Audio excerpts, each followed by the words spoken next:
한 현직 지방검찰청 지검장의 글이 논란입니다. 단독, 현직 검사장, 절차 존중 않는 헌재, 일제 재판관보다 못해. 조선일보 기사 제목입니다. 비슷한 제목의 기사를 연합뉴스 등 수많은 매체에서 냈습니다. 글을 쓴 검사장은 이영림 춘천지검장. 윤 대통령 취임 후 2023년 9월 검사장으로 승진한 검사입니다. 이영림 지검장은 윤석열 대통령을 안중근 의사에 빗댔습니다. 이 지검장이 검찰 내부망에 올렸다는 글의 제목은 일제 치하 일본인 재판관보다 못한 헌재를 보며 입니다.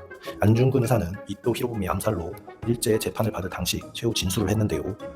이 지검장은 이를 언급하며 문형배 헌법재판관을 저격했습니다.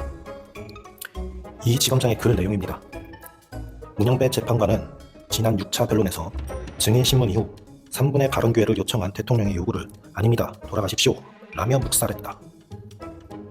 형사재판에서도 직접 증인을 신문할 기회를 주기도 하는데 헌법재판에서 이를 불허한 이유를 아무리 이해하려 해도 제 상식으로는 선뜻 합리적인 이유를 찾을 수 없다.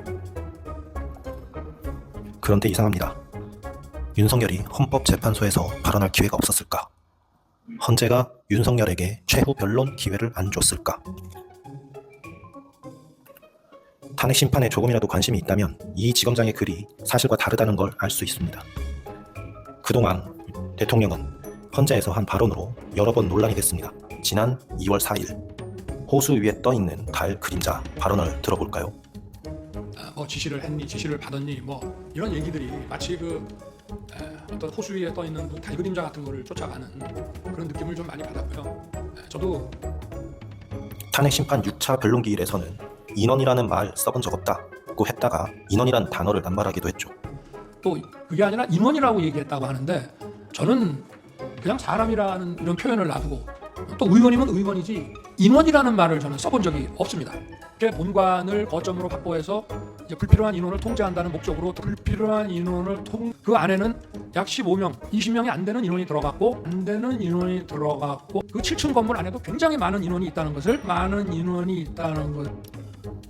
이 시대의 여러 발언은 패러디까지 낳고 있습니다.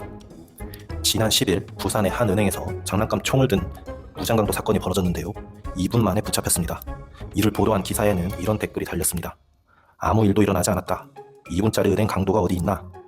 윤석열 대통령이 헌재에서 한 발언을 비꼰 겁니다. 그리고 결정적으로 아직 증인신문이 끝나지도 않았습니다. 최후 변론은 증인신문 이후 이루어지죠. 그러니 윤석열의 입을 막았다는 이 지검장의 글은 궤변으로밖에 안 들립니다. 이상한 지점은 또 있습니다. 3분 발언 기회를 요청했다가 묵살당했다는 내용입니다. 우선 3분 발언 기회를 요청한 사람은 윤석열이 아니라 윤석열의 변호사 윤갑근 변호사입니다. 또 윤갑근 변호사는 발언 기회를 3분 달라고 요청한 게 아니라 3분을 더 달라 요청했습니다.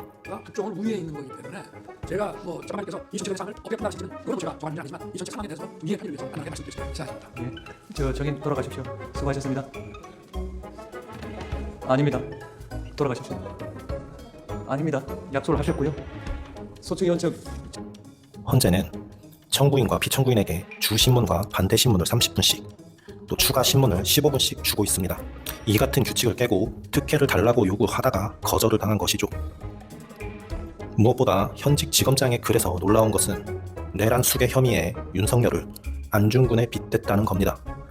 일본 법조 드라마에서 나오는 물속 달그림자 얘기로 비상계엄 책임조차 군인들에게 전가하는 윤석열을 어떻게 감히 안중근에 빗댈 생각을 한 것일까요?